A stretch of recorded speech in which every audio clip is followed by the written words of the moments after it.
podcast. Excuse me. Today is Monday, February 19th, 2024. My name is Mason Williams. I'll be hosting today's show alongside Matt Byrne and Ethan Maisel. We're set here in Bloomington, Indiana, on the campus of Indiana University. And fellas, today we are gathering all of our reactions, takeaways, all of our thoughts to the NBA All-Star Weekend that was in Indianapolis this past weekend. It'll be a jam-packed show. First off, how's everybody doing today? Matt? Doing good, man. Fire me up. You fired up? Fire me up, man. Dude, I'm fired high up. off I'm ready life. to go. I'm high I know off you life are. right now. I know you are. I can feel it. I can feel the juice. I think What part about of it's the weather. Ethan, maybe it's I'm just doing me. good. the but weather? The snow is nice. Whoa. No. I like snow. What are you talking about? No. I'm a all Florida right. guy. I don't get this snow. Is terrible. Okay, you being a Florida guy should be a better argument for you not liking snow. This is Okay. like Okay. What do you? Okay. This most is snow no. we've gotten in I'm gonna years. clarify this. Did you like the snow only on the day that it snowed? Because like right now it's like gross. Like a few days after it snows, it's gross. But that one night that it snowed and we got like 7 inches, that was pretty. But now it's like right now it's fine. Like it's here. no, it's But terrible. like the night, like No, when it snowed, it was it's like fine wow, because it's snowing. it's melting. It's fine because it's warm enough outside where it's starting to melt. That's what I'm a makes it big fine. snow fan. So we rarely disappointed. get snow. Whatever, man. I can't believe you're a Florida guy and you're like, yeah, give me snow. It's one of the reasons I came here for seasons. Really? for Yeah. seasons. We don't Okay, get okay. seasons. Well, right now, real quick, and I promise we'll get into NBA takeaways. But yeah. give me some of the other options you were looking at instead that didn't have seasons.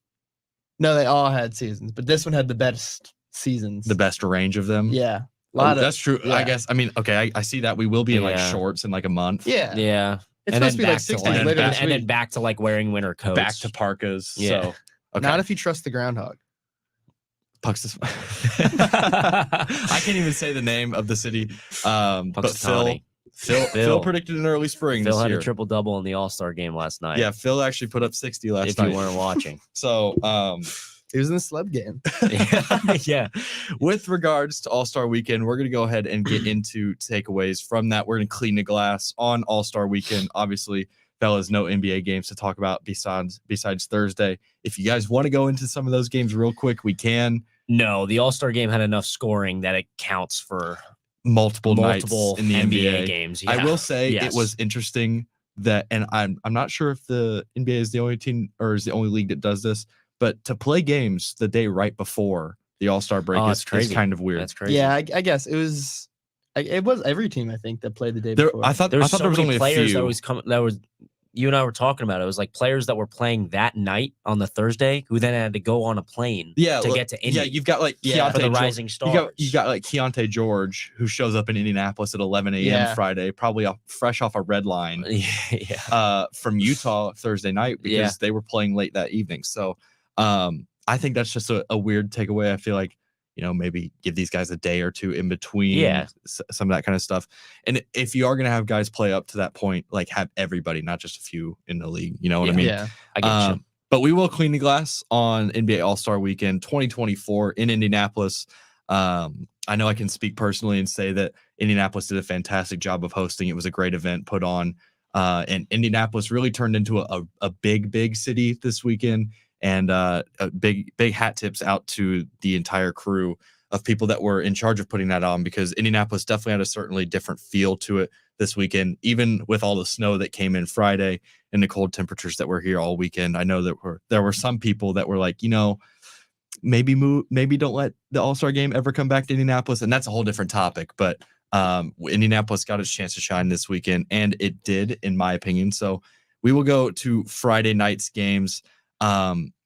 Matt and I were talking about this before we started. We didn't watch a celeb game. No, I didn't really tune in for that much. I'm sorry. But Ethan I'm sorry. had a you had like had a a- key takeaway. you missed out on a Micah Parsons masterclass. Back-to-back years of Dallas defensive, Cowboys linebacker Micah defensive Parsons, by the way. I was NFL watching. players playing well. Well, I mean, I was watching a little bit of it, but Yeah. I don't know. Well, you had CJ Stroud. I don't know if you've seen. He's on a bit of an off-season tour. He was in a He was in celebrity softball game the night before. Yeah, and then immediately celebrity basketball. game. Immediately. He lost, but I mean, he's certainly somebody in the Texans organization is going to be like, hey man, like your right staying arm, warm. your body is way too valuable to the rest of this franchise for you to be just throwing it on the line to do this kind of stuff. let's chill out with the All-Star games. Yeah, it was a cool All-Star game. There was no like celeb game. There was no like huge like celebrity like there's been in like years past. There's no Kevin Hart. I mean, Indianapolis going to be a little bit tougher of a poll. Yeah, I feel like yeah. Random Jennifer Hudson singing the national anthem on Sunday night. Yeah. Oh, she killed it. She did. She killed it. That was great. That was an incredible Probably the best part of performance. Sunday night. That was an Hey, incredible we'll get there. performance. We'll get there. We will get there. That was great. You don't want to talk about Kai Cenat? Oh yeah. He scored 4 points, but tweeted at halftime to try and get more playing time.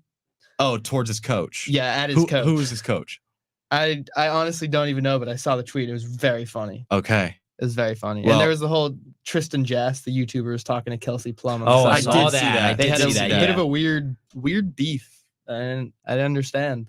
I don't know. I don't was get it either. I didn't know if it was genuine or not. I don't think know. it was genuine for a little bit, and now they're like, Maybe. Oh, friends. okay. Well, All right. maybe because here's the thing you have to worry about too. T-Jazz, right? That's what he Yeah, goes by. yeah. Like he's an influencer. Is he going to try and drum up something on purpose just to for clicks for engagement? Hey, look! Oh my gosh, did you? We're talking about it. Yeah, so now we talk about it on We're the talking podcast. about it. Like, hey, did you see what Tristan Jass did on Friday night? No. Yeah, He might part of have the plan. mind games. We might be wrapped around his finger right now.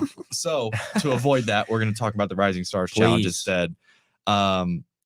If you guys missed it, Rising Stars Challenge is now a tournament style format where 21 rookies and sophomores from around the NBA and 7 of the G League's best players, including 4 guys on the G League Ignite team, which is made up of players that have not yet entered the NBA. G League Ignite kind of serves as a alternate pathway to the NBA. Rising Stars Challenge is a tournament format now. So you had Team Jalen and Team Tamika open up the night, and then Team Detlef and Team Powell in the second game. Team Jalen and Tamika and Powell, those were all NBA players. And then Team Detlef was all of the G Leaguers. And we saw Team Jalen over Team Tamika to begin. And then the big shock of the night on Friday night was the G Leaguers taking down Team Powell. So no Victor Wembanyama in the final. Team Powell lost to a bunch of G Leaguers, and obviously Team Jalen beat Team Detlef in the finals. But I think my biggest takeaway from this, and we'll get into this, we'll go down a line here.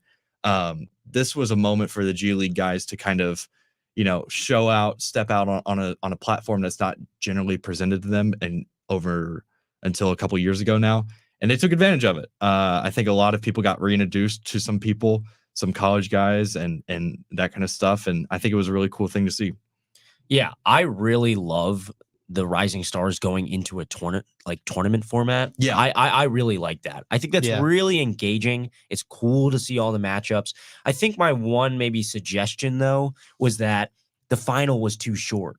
To have those first few games be to 40 points and then the final be to 25 points, it was almost a little bit of a letdown at the end of the night. And I understand that you don't want to have to force players to play 3 games in a row or however many games in a row to 40 points, but maybe they should reverse it a little bit. Maybe the first 2 games to decide who's going to get into the finals be 25 points and then it goes to 40 points. And if you're going to say, well, that might put the G League team at a disadvantage because, it's a shorter game and you would think that the NBA players would have the advantage. The G Leaguers won at the end of the day. So I think that it should go in reverse. I really think it's a big hit, though, to have the tournament format. Well, I will add also that even if you do move the games to 25, Team Detlef was ahead at the 25-point mark. So Yeah, that's a good point. that the result wouldn't have changed much. Ethan? I really like how they did it. They did it last year too, I believe. Yeah. Yeah, This is the second year of this format. I think it's not like a huge surprise that the sophomores won. Yeah. More veteran players. Obviously, the big upset in the first round, but the G League guys, they just wanted it more. Mhm. These rookies, they didn't care. And some of these established guys, they definitely were a little bit more lax. Yeah, Definitely were a little bit more laid back in their approach to the game. And I think it was pretty early on. Actually, I wrote about this a little bit. Alondas Williams in that first game, the very first bucket of the game goes right at Victor Wembanyama at the rim. And Victor Wembanyama leads the league in blocks as a rookie, which that is a completely mind-blowing stat on its own. But I mean, the dude is 7'5", essentially. And anything that's within the area code of the basket is generally something that he can affect. This guy goes in, Alondas Williams, who plays for the Miami Heat's G League team, goes right in, absorbs the contact. First of all, elevates and tries him at the rim. Elevates, absorbs the contact, finishes through a foul in the Rising Stars game, finishes through the foul and makes the layup at the basket, and then he misses the free throw, but Mac McClung chases down an offensive rebound and scores on that same possession. So I think early on, like you mentioned, Ethan, their energy was it was a breath of fresh air. That's normally not something that we see. A lot of the regular season energy that comes through. A lot of people, I think, look at this kind of event hoping to see some sort of intensity from these guys and just a higher level of combined talent on the floor. And the G League guys brought that. They took the opportunity to play the game really the only way they've ever known how, and they came out to win a game, and they did so. I will say, I think part of the shorter scoring totals is because this game started at 9 p.m. Yeah. Not even the game. Yeah. The introductions started at 9 p.m. The first game, I believe, got going around 9:15. The events went on until around 11 o'clock. If you're starting that at 8 o'clock and just giving yourself another hour of breathing room, you can make those games longer. You can make them more entertaining. You can see these guys on the floor for longer because if my whole argument with that is if you're going to have these games so short, then you don't need to have a full 48 game on Sunday night for the All-Star game, especially when it gets to 300 some points. Yeah. I mean, everything started late, Everything was late. which some people were really upset about. Yeah. I mean, it's you're in Eastern time zone already. And it's, we can get into this later too with the All-Star game being scheduled to start at 8 o'clock and the game doesn't tip off until 8:40. Yeah, right. Like So- 8:45-ish. Yeah. Yeah. So I go ahead. I liked the Rising Stars game. I Just think to stay on that, I liked it. I mean, Yeah. second straight year that sophomores win. I don't think it's like a super surprising. no, but it's still interesting. Building block. Yeah. Exactly. It is a building block. They changed it to the tournament format, but I will say I honestly was let down at the end of the night. I think it's really good that the NBA again is doing this, but there needs to be accountability moving forward to really hammer this down and get this right. I get it. All-Star weekend's supposed to be a break. Don't have to make players play that long, but just reverse the order and it'll keep people engaged. Cause I was texting friends like, wow, this is really cool. Like this is really entertaining. And then Right. by the end of the night, I was just like, oh, they're playing at 25. Yeah. Like what, Like what am I watching? yeah. Like what, what's in it for that? So I don't know. It's- Yeah. but they're there. They're right there. It's good. It was refreshing to see some defense. The G League guys were running sets. They were Yeah. pick and rolls. Like, Yeah. They wanted yeah. it more. They wanted it more. They Yeah. did. And I think talking to Jalen Williams afterwards, who was on Team Jalen, Oklahoma City's Jalen Williams, he was like, yeah, I think it made us play harder inadvertently, like that the G League guys wanted it more. And there was not going to be any sneaking up on them in the second game. Yeah. But, the G League guys took advantage of it in the first game and were able to come out with a win. And I think the biggest storyline of that night. So we could move to Saturday night. And Saturday night is typically touted as the crown jewel, really the showcase night. Indianapolis moved it to Lucas Oil to get more people in the stands. Open the seating up to about 35,000, I think, and it looked like it was pretty well attended Saturday night inside Lucas Oil. But we'll start with the Skills Challenge. Skills Challenge took on a different format this year as well. 3 teams of 3. You had Team Pacers, which consisted of Tyrese Halliburton, Benedict Mathurin, and Miles Turner. You had Team Top Picks, which was the top 3 first overall picks, I believe. Yep. If I'm not wrong. Yeah. So that would be Ann Edwards, Wemby, and also Paolo. Yes. And then Team All-Stars consisted of Scotty Barnes, Tyrese Maxey, and Trae Young. So you've got a good assessment or a good assortment, of talent there. I know there was the dribbling challenge, and usually the skills challenge used to be just like a one event thing where it was like you had to dribble through some things, you had to make a pass, you had to make a couple different shots. Well, they've totally upped what the skills challenge is in the past, and I really liked it this year. Ethan, Matt, do you guys have any initial takeaways to that? I really think that Saturday night as a whole was, it had some bright moments. But And we'll get into those. yeah, and we will, but it's like I sit down to watch the skills challenge and it's like, why are you making the outlet pass the size of Jupiter? Like, what are you doing? Yeah, Like it's It was the lowest point value, so it was the easiest one to make by by value of scoring. Well, yeah, and when they had to, so they first had to do the outlet pass, then they had to run through the obstacles, hit a floater, then hit the 3-point, and then come all the way back and Lay in or dunk or lay it in. whatever. And I feel like in the past, unless I'm mistaken, it's like that outlet pass is like barely, the size of the ball. Like you really need to snap. Like Yes, I mean you would have Yeah. you would have the They- tough they you would have changed some of the around best a lot of passers in the things. league, Yeah, like right. You have struggling to to- make that pass. yeah, struggling, and it would probably take people like 3 times on average, just because if there was anything wrong with the angle, it would sort of like carry them off the side. And for this, it's like you could just one hand underhand it through, and it's just like, okay, so the first part of the dribbling challenge is just a waste because you have the outlet pass is huge, and then you're asking NBA players to dribble around cones and then make a floater. Like it's not. Like that's not really impressive. Scotty Barnes did struggle with it. Okay, well, the So ordering funny. can be confusing. But it's like no, and I like the 3-pointer over like the floating obstacle or whatever. Like that's the spinning obstacle. Like That was that's cool. That's kind of hard. Creative. It obstructs your sight line, but it's like okay, then we run back and like force them to make a layup. Like the only good part about that dribble challenge was the corner 3-pointer, and that was it. And it kind of just puts a sour taste in your mouth to when you start watching it. It's like okay. Like this is a little bit of a cop out. But did you see Anthony Edwards taking left-handed threes? That's so unserious. That was so unserious. No, that's okay though. Is but it's it? just He didn't make any. no. But I'm just saying, like I like for Edwards. like that event, it's like Yeah. come on, guys. Like they're NBA players. Make it tough. Make the outlet pass tough. Like what are we doing? Well, I will say I think the left-handed stuff was a bit odd. I thought it was. He told everyone he was doing it beforehand. Like I it would have know. been wild if he just like started. Like he didn't tell anyone. yeah. But like we knew. I mean, and also the home team won. 3rd straight year that's happened. So that's cool for Yeah, for it was Pacers cool. fans. It was cool for Team Pacers. I mean, the city paraded Yeah. Tyrese Halliburton Yeah. around, and Yeah. so yeah.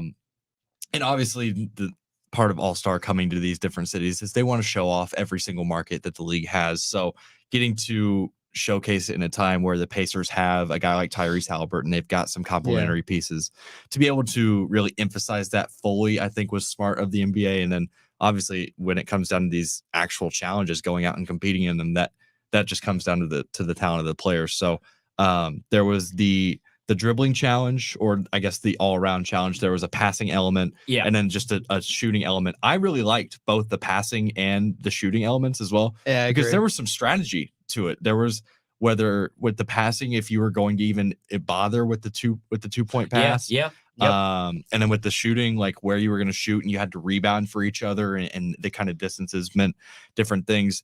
The top of the key 3 being less than the corner 3 was a little bit interesting because Yeah. typically I think the corner 3 would be an easier Yeah. shot. Yeah. But otherwise, I really liked the way that was laid out.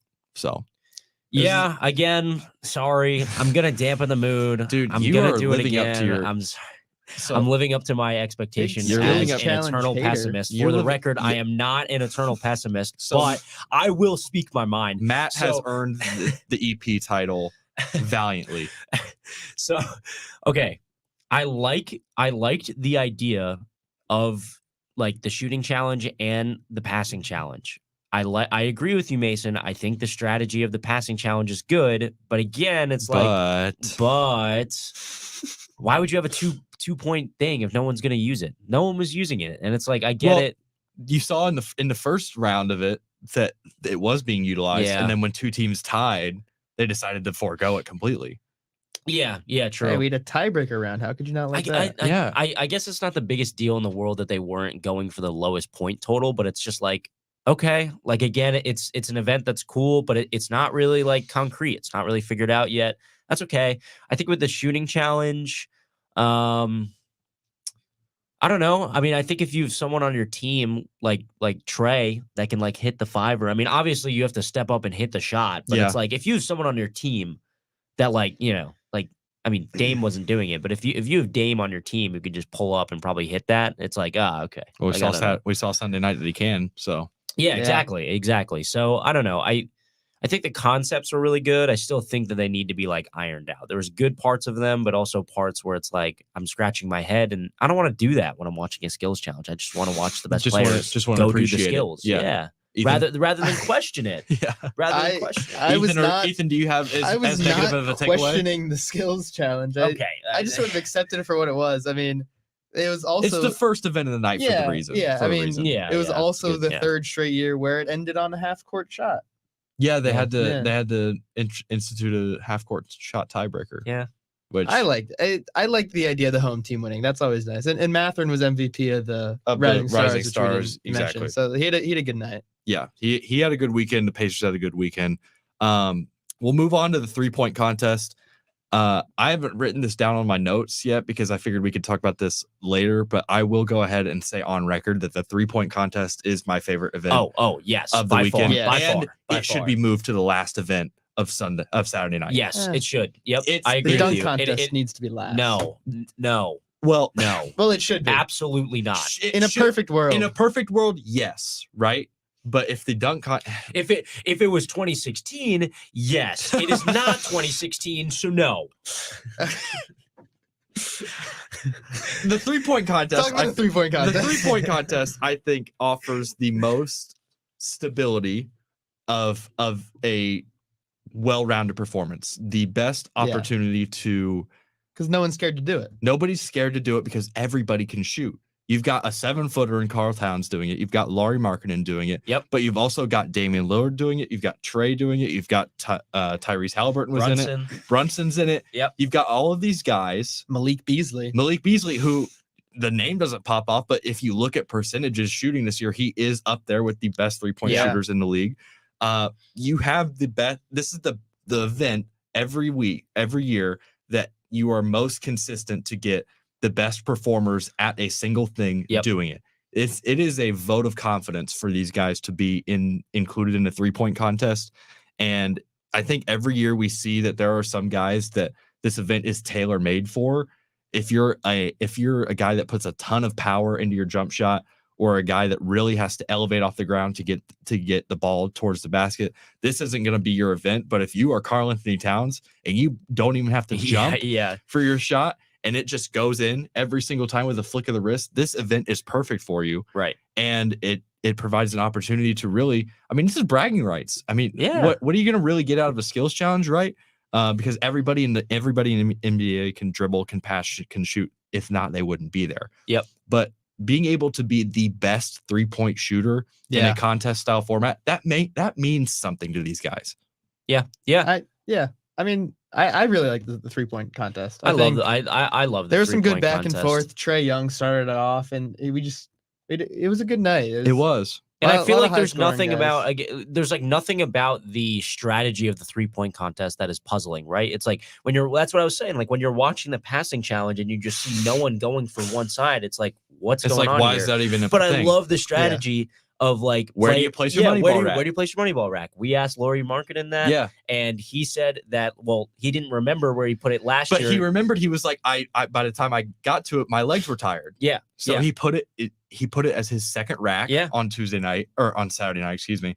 I don't know why I'm thinking Tuesday night, that's tomorrow. Yeah. On Saturday night. And he didn't necessarily crush it from his spot, but that's where he put it. Yeah, right. Dame right. also had his second, I think. Yeah. Yeah. So I think the 3-point contest, like I said, the consistency year in and year out to get the best performers doing what they do best, that makes it the best event. And then this year there was an event that was even better than it. And it was, I think, my favorite event Absolutely. of the entire weekend. Yep. And they need to find a way to make this not a novelty, make this an every year thing. And of course, we're talking about Stefan versus Sabrina. Yep. You've got the best shooter in the world ever, best shooter of all time, and the best shooter in a women's game going toe to toe from the same line. The only difference was the ball they were using, which that is completely fair. Oh, absolutely. Yeah. If Sabrina has been shooting WNBA balls her entire life, she should shoot WNBA Yeah, balls. I don't For know. sure. She's never used an NBA ball. Yeah, How for is sure. she- Exactly. But the fact that she stepped back to the NBA line, which I'm not sure the exact difference, but it is enough I to think make it's it like maybe a a foot, foot. which when you're talking the specifics of science of shooting and you're already in a football dome where the depth perception could be off, Yeah. like that is a vote of confidence in herself alone. To only the score was 29-26 Steph. This event was awesome. I wasn't in the arena for it on Saturday night, but it felt through the TV like there was a real buzz about the event and about the entire thing. What did you guys think of? Well, it? I thought it was great to sort of, bring up the women's game and just Yeah. kind of bring up the relevancy Definitely. of it because, Steph only won by 3 points, as you were saying, like the Mhm. best shooter of our generation, maybe of all time. He only won by 3 points, which is, a money ball shot and another three. I mean, that's really not much. And for them to go shot for shot is really cool. And if you think about it, I mean, Dame Lillard won with 26 Yeah, points. exactly. The and winning Sabrina, total was Sabrina 26. had the same total Should've as the tied. winner, from the And 3-point contest. And So nobody it's in the awesome. nobody in the first round eclipsed 26. Yeah, Sabrina yeah. had the second best 3-point contest performance of anybody Yeah. on the night. Yeah. She tied for the best. Yeah, exactly. The only person that was better than it was Steph Well, yeah.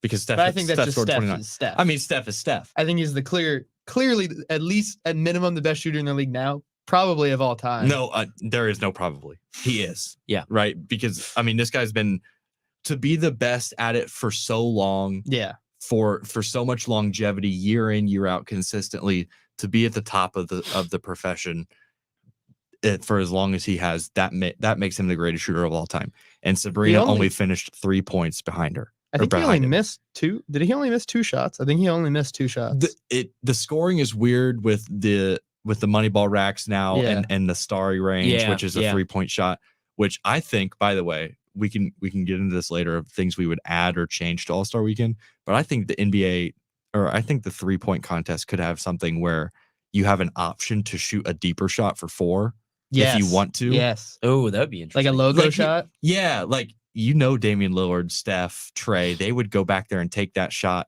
over the 3. There wouldn't be no incentive, no extra incentive to take it. There's not an extra time. You don't have to go take the shot. But if you wanted to get the opportunity to have an extra 4 points on your shot, I think that would be cool to add in. I almost think it should be like a strategy thing. Like you have it back there because it takes time to run over Exactly. there. That's what I'm So saying. like, Like if the time's that's still what I'm saying. going, like, do you go for that? You don't add any time to the Yeah. minute 10 now because you're like, well, there has to be a penalty, I guess, to going back there and taking it. There has to be some sort of risk to going back there and being like, oh, it's not only I don't get the 4 points if I go back there and I take this shot. It could be something where it's like I don't go back. I go back there. I lose the time of going back there, and I don't make the shot. Like that's a real penalty. Yeah. But anyways, back to the Steph versus Sabrina, the 3-point contest. I think bar none, the best event Saturday night has featured in a long time now, multiple years running. This has been kind of the most talked about event afterwards. I know Steph versus Sabrina was clearly the event that everybody was headlining going into Saturday night. And it kind of is a weird, I think, to go from that to the dunk contest. Yeah. Terrible order. Yeah, Terrible order. It was new though, so I don't think they were like anticipating all the hype into that. Yeah, but I think if you have the 3-point contest after the dunk contest anyways, and then go into the Steph versus Sabrina, you end the night perfectly. Would you want to see WNBA players in the actual 3-point contest, or would you rather like last year's WNBA 3-point champ versus the 3-point champ from the NBA? I mean, Like they sort of did this past year. I think you could kind of do something like that, or you could do a team-based thing. You know how like Yeah. golf does the match, and that's another TNT production, but it's like 2v2 golfers play Yeah. against each other. Next year, let's get Steph and Caitlin Clark if she comes out, and Yeah. let's do Sabrina and Caitlin Clark on one team, and Steph and Damian Lillard or Trae Young or whoever on the other team, and let's make it a team-based format. Let's Yeah. continue building this, because you brought up a great point. That was great for women's basketball. I would argue that for basketball, period, regardless of gender, regardless of affiliation, that was an incredible moment for the sport of basketball, and something that I think the NBA, the WNBA, in their partnership, they're working together, should find a way to replicate year in and year out. Yeah, and big kudos to Sabrina. Not that she necessarily needs it, but big kudos because we're the ones sitting right here saying that, is this the best event of the night? Like we think it is. We think it's the most entertaining. Kudos to her for putting the pressure on Steph, for going out there and taking a step back on the 3-point line and still putting up 26 points and really putting pressure on Steph. That is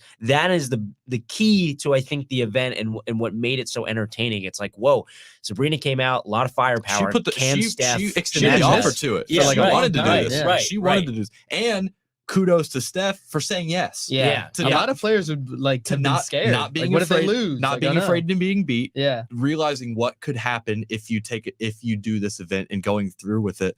I think it lived up to everything that was being talked about beforehand. And again, that's why we're sitting here talking about it. Like, clearly it was the best event of the night, maybe the best event of the weekend. I mean, not to cut you off. No, go ahead. I also don't like if anyone else other than Steph did it, I don't think it would have been like that big a deal.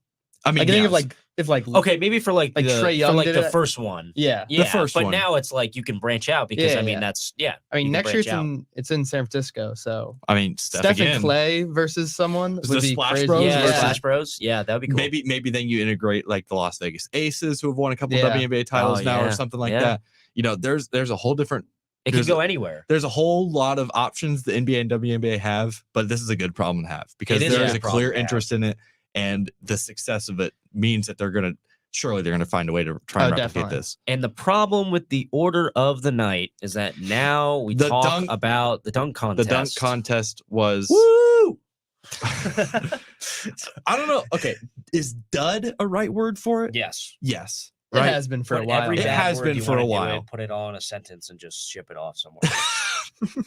I'm sorry. It's like, come on. I mean, okay, so I saw on First Take this morning, Stephen A. Smith was talking about how they need to do away with the dunk contest in the NBA All-Star game. I don't know about completely doing That's a away with it. Nah, That's it's a a stretch. it should still That's a be big there. stretch. These are events that have been mainstays in the weekend for forever, but you can't. I mean, it's not what they want. Surely the NBA is not looking back on the No, yeah. dunk contest or on Sunday night's game and being like, yeah, guys, we knocked it out. We knocked it out of the park this year. Like, kudos to Mac McClung. Yeah. Comes out, wins again. He had probably the best dunk of the night. That I don't even know what you call. He the where jumped he over somebody, Drop the ball thing. Dropped it and then dropped caught the ball, it. Yep. and yeah, that was cool. I think Jacob Toppin had a really cool dunk, the 360 between the legs. Yeah. Yeah. But the He didn't scoring, even but get he the didn't get. voting But he for didn't it. get even rewarded for it. The It's like, what are you scoring- doing? the scoring is dumb, and again, it's all subjective. But I mean, Jaylen Brown was getting booed for his scores, and he ended up making the final. Yeah. It would. Well, did you see his miss? There's a video of his miss. Yeah. Oh, like the angle of it. Yeah. Which I mean, okay, I will say kudos to Jaylen Brown for He going did out it. and doing. He's an all-star and he did it. for going out and doing the Yeah. event. He's a guy Yeah. with name power. He, let's not forget, has the richest contract in NBA history Yeah. ever. And he's in the dunk contest. He's out Yeah. there making himself vulnerable, trying to show off and be creative. It didn't work. But yeah. that's one of the reasons why so many guys don't do it is they're afraid to get turned into a joke. They're afraid to get beaten by these younger guys. And I don't think losing a dunk contest to Mac McClung is anything to pout about. Anything No, to, I mean, people are gonna the- forget Jaylen Brown even did this. Yeah. The scoring is the biggest issue with the dunk contest. It's not the dunks themselves, it's the scoring. And again, that's why I was talking about 2016, because I think that 2016 with Gordon and Levine is probably the best dunk contest in history in terms of the dunks. And I think that Gordon got snubbed based on what was going on. And I think tonight it's like you look at the scoring and it just it doesn't add up and it doesn't make sense. It's like, how does Jacob Toppin get fewer points than Jaylen Brown for I think what everybody would agree was is a much better dunk. which was a Yeah. much better dunk. And so you're just sitting there, you're scratching your head, you're like, what's going on? You know, Jaylen Brown makes the finals, but Jacob Toppin has a better dunk. I think, if I'm not mistaken, that Jaylen Brown got more points than McClung for dunking over one person, whereas Mac dunked over two and got fewer points than Jaylen dunking over one.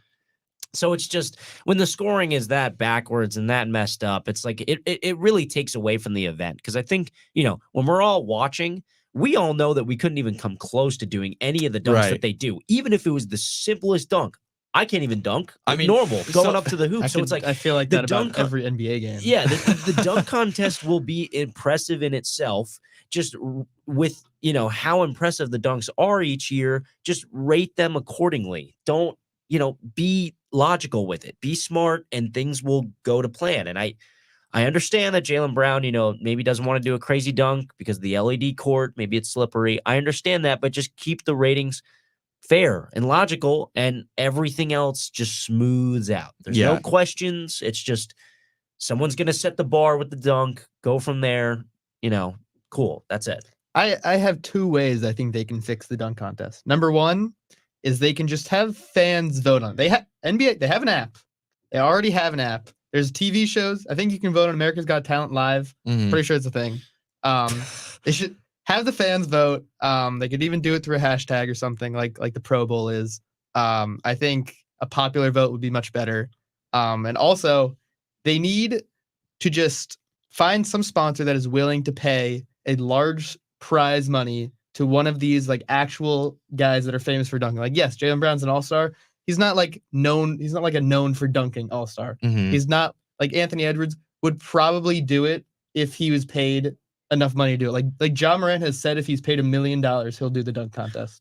And there's somebody that would sponsor.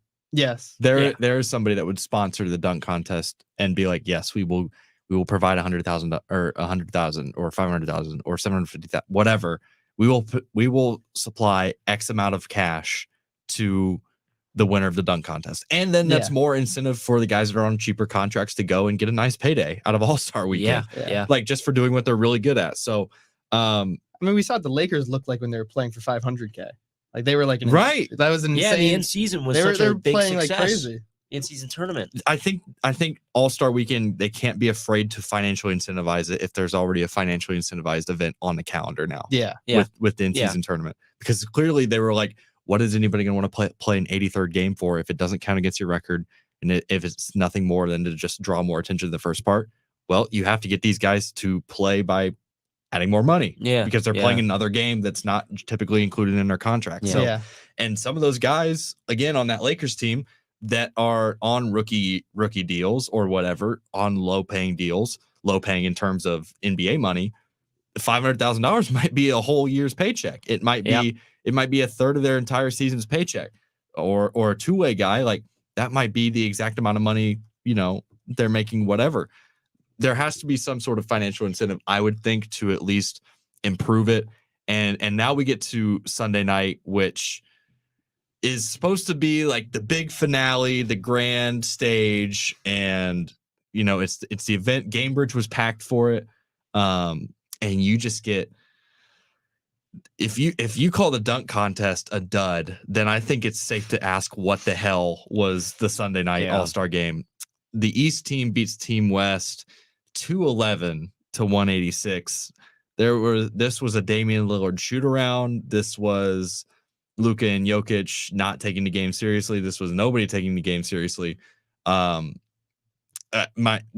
my first takeaway is like, what the hell is that? Obviously, Adam Silver at the end, if you guys watch the interview, is very visibly displeased. He's essentially like, well, Team East, you guys scored more, so you guys win. Congratulations. But obviously, an event like this is meant to be a showcase of the best talent in the league.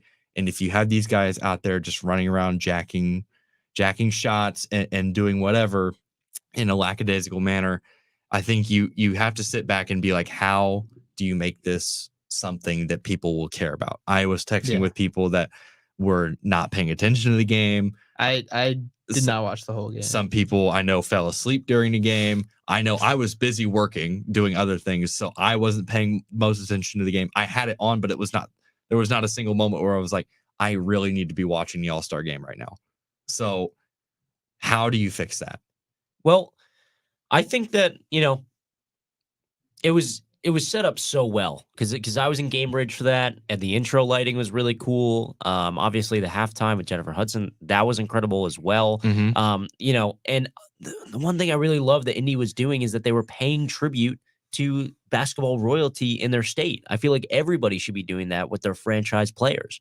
They had Oscar Robertson, Reggie Miller, Larry Bird speak before the game. There was a Robertson tribute during the game. Like, I think that's really cool for cities and franchises to do. Obviously, it might mean more in Indiana because, with just it being a basketball state, but I think that every single franchise should be doing that. They brought back some former Pacer All-Stars, just really cool. And the first half was really, really high scoring, but it actually wasn't really that bad of a half. And then the second half, I think, is just where it just went all downhill. And you could really tell with the crowd. I think that if there was a really cool moment, you get some oohs and ahs from the crowd. But other than that, it's just like when guys are just jacking up threes, as you said, I think you could really feel the distaste within the crowd of it just being like, what am I watching? Yeah. Like what's the lure to this game? And so that's my biggest takeaway is just the spot up threes have to go. I think the most, and trying to be nice about it, but I think the most frustrating part of the night is the East has a 3-on-1 breakaway in transition, and Scotty Barnes pulls up from three. Like, at least do an alley-oop or what something. Are you doing? Like, I'm sorry. It's like you have a 3-on-1 and on 3 on a half. Let's go three-man weave. 3 on a half because you know that bounce pass because you know something. You know that defender is not playing defense. I don't mean that. It's more like 3 on a half. And I don't know. You could do something just bounce pass like. Bring back fundamentals to the All-Star game. Look what LeBron did in that Celtics game where it's the fact that James, like, that. LeBron had a cool dunk. Scotty, throw a bounce pass. He's talking about when Jason Terry got sacrificed to the gods for LeBron James' legacy. Dude, it's 3-on-1 in transition. No one's playing defense. Pass the ball, bounce pass through the legs, alley-oop off the glass. Do something other than pull up from three. The spot up threes in the All-Star game need to be banned. If you are taking an uncontested three, you lose money on your contract. Something needs to happen where you're not allowed to take an uncontested three. It ruins the game. It ruins it so much because I don't know. It's just like, yeah. I mean, it's the worst part of it. All-Star games are hard to do. Like, you can look at all the other leagues in America, at least. Baseball is the only one that actually you have to play the game the way normally. Defense, yeah. I mean, hockey had a good All-Star game this year, but it's normally just as lopsided. The NFL Pro Bowl is a flag football game now. I don't even know. That was cool. It was really cool this year, but it's like useless for pretty much anything. Right, but it's also at the end of the season. Yeah. I think this is in the middle. I mean, these guys are going to go back to being rivals against each other on starting Thursday. Yeah. It's hard to do. I mean, I guess that brings me to one of the questions I had listed on here. Is it important that the All-Star game is like a spectacle? Is it important that the All-Star game resembles the game that we watch on like a Tuesday or a Thursday night throughout the year? Or is it just be like, is it something that you just have to kind of accept and be like, hey, this isn't going to be what you tune into normally, but you're going to see all the stars that you want to see?